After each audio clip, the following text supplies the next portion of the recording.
Welcome to Geeky Podcast, and here we are today with Manisha Rana, a functional nutritionist from iThrive, to discuss how sustainable is a long-term ketogenic diet. I am Manali Chindarkar, Head of Research and Development, and if you are new to our podcast, what we do is we scientifically investigate some questions, some research questions, which we often wonder about. And last time we discussed with Apeksha and Krishna the post kidney transplant nutrition, and today we have with us Manisha. Hi Manisha. Hi Manali. Hi, I'm glad to have you on this podcast with us today. So how would you like to start? Can we start with what is a ketogenic diet to begin with? First, I would really like to thank you for having me in this podcast.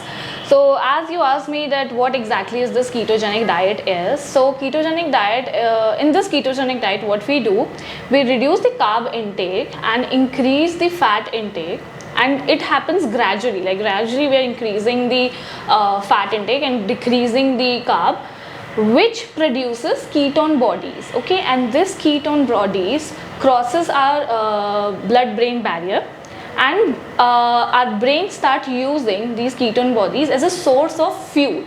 Okay. So this whole scenario puts our body in a metabolic state which is known as ketosis. Okay, so this is something that we are changing its mechanism. Yes, we are shifting. So usually what happens in our body utilizes glucose as a source of energy, but in ketogenic diet we are using fat as a fuel. Okay, so this is a shift from glucose to fat. Yes. Okay, so you said ketosis. So can you elaborate more on what ketosis is? Okay, so before I just tell you about the ketosis, let me just give you a brief and very layman language that what is this metabolic state. Right. So when our body is balancing the energy production and energy utilization, that whole scenario is known as metabolic state.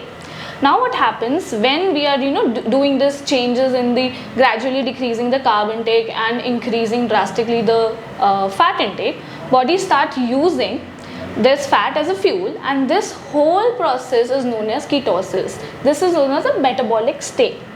Now this ketosis also happens when we are fasting, like 12-hour fasting or whole days fast, like Navratri fast right now is going on. So in this also ketosis, body adapt a ketosis metabolic state. So ketogenic diet is a very easy way to attain this metabolic stage of ketosis.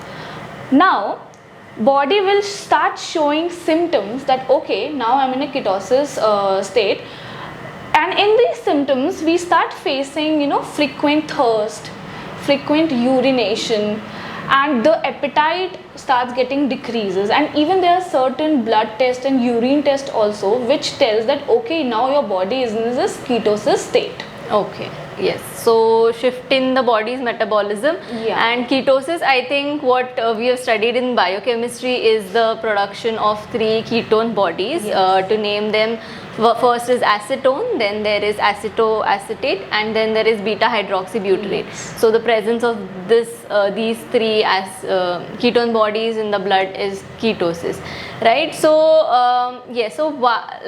why was this diet invented in the first place, or what are its clinical significances?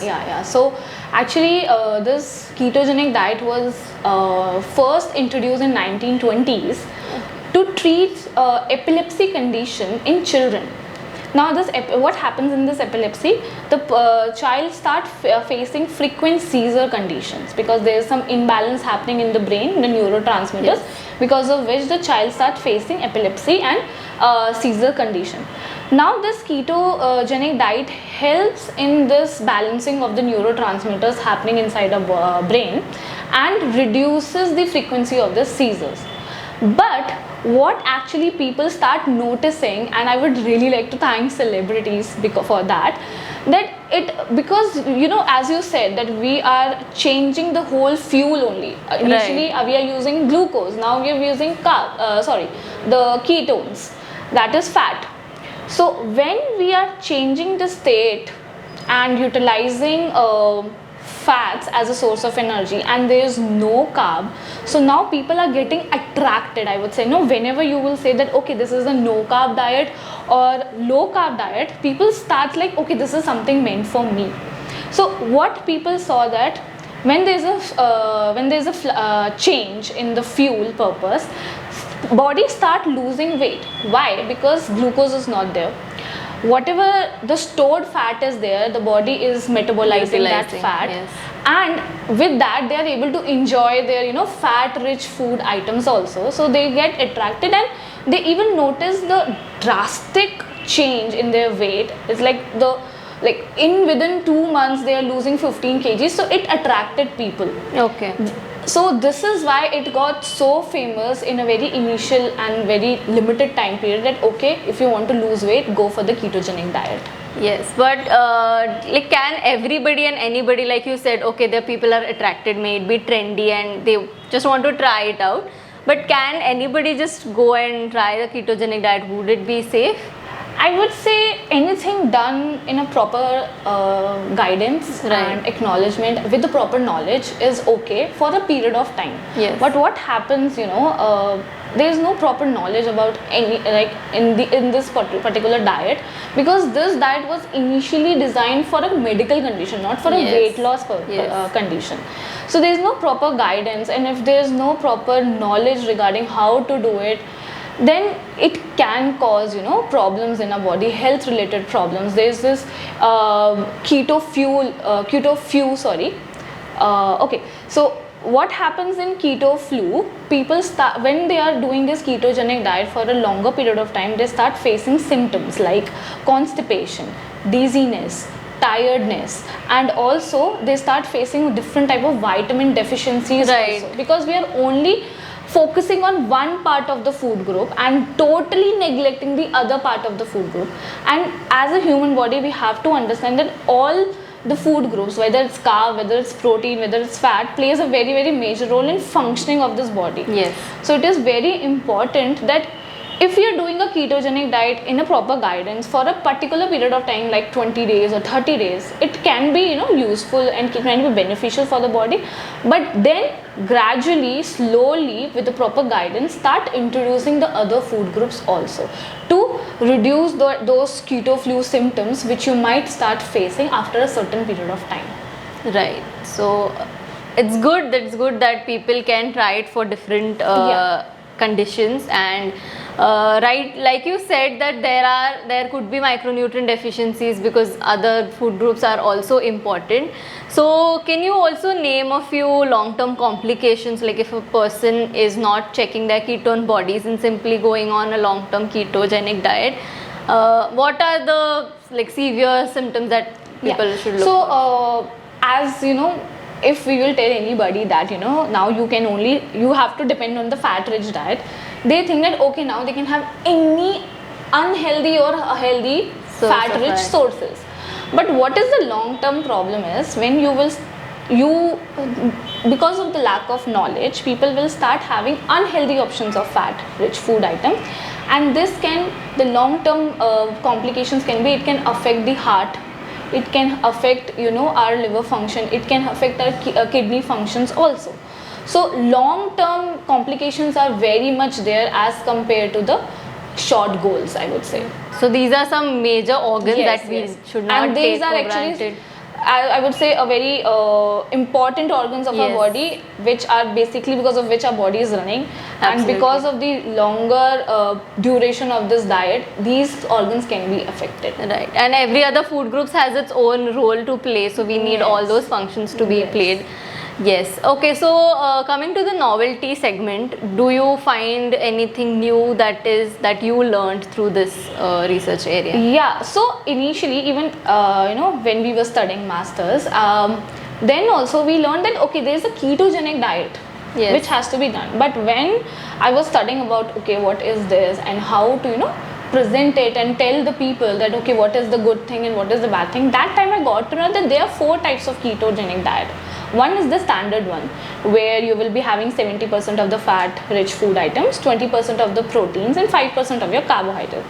The other one is targeted ketogenic diet. In this, you will be having as planned, but during your workouts, if you're doing any kind of workouts, you can increase your carbohydrate intake. Okay, because you're burning it up. Yeah. Then third was a high protein ketogenic diet. In this, the proportion will be a little different as compared to the standard one. So now you can increase the protein intake up to 35%, you can decrease the fat intake up to 60%, and the carbs will remain same. And the fourth one was very interesting, because as we see that ketogenic diet means low carb, but in this cyclic ketogenic diet, you can have 2 days carb rich food and 4 days totally ketogenic related food. So this was something very new for me, that okay, I haven't actually. And 2 days is like a short span too. That might also confuse the body, like what is happening. What is happening is it can have a very major things. Now you might start facing acidity problems or bloating problems, and because we have to understand that fat plays a very major role in functioning of our brain. It disturbs the functioning of the brain, and person will start feeling tiredness, dizziness, poor concentration. They won't be able to understand only what is happening, and they might face brain fog condition also.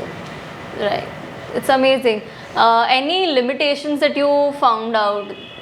So limitations were because when I was researching about this thing, I couldn't find much of a research on Indian population. Okay. Because one is either the research was started but couldn't sustain till the end of the time, or people back out. So not proper result that how the ketogenic diet is affecting Indian population with the Indian diet was something which I couldn't find out. So the results weren't conclusive. Yeah. Actually, it's a case with many of the research studies that there is lack of Indian evidence. So it's one thing that we can work towards, right? So coming to that, any future prospect, something that we can plan our studies with, taking in consideration the limitations? Yeah, so what we can do is, I would like, we can plan of doing this for a major group of people, so that even if certain people are getting,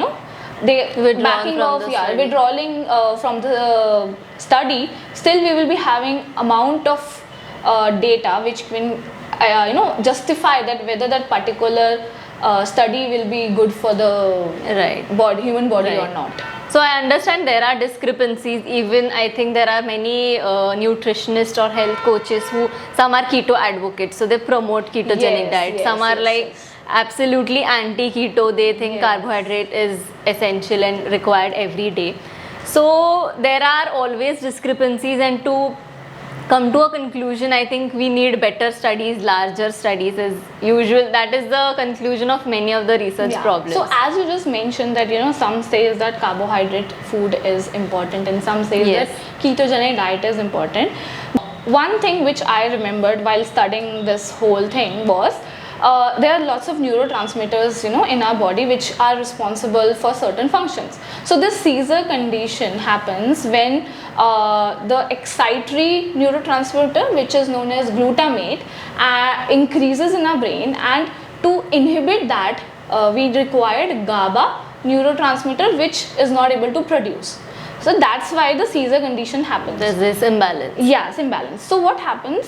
What I read was very interesting, that magnesium is something which is required by our body to increase the synthesis of GABA neurotransmitter.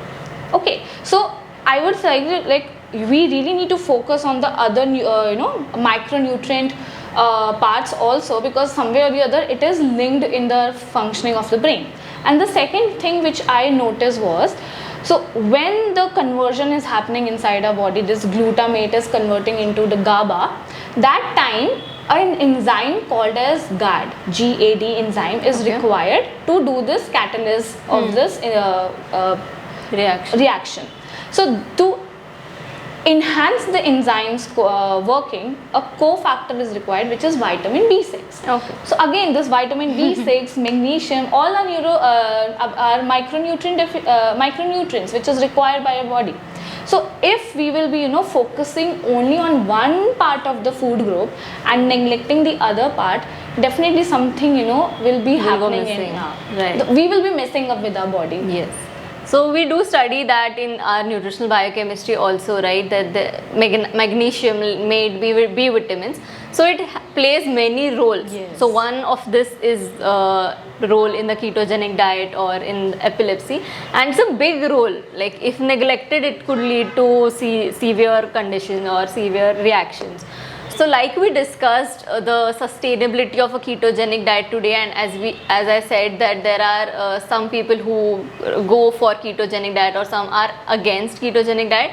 So I think deciding that whether one should go for a ketogenic diet or no should depend on the condition. Yeah. Right? Like what is your target condition? May it be epilepsy, may it be weight loss or some other condition. So please like research carefully, talk to experts, may it be nutritionists, also doctors, and have a check on your ketone levels.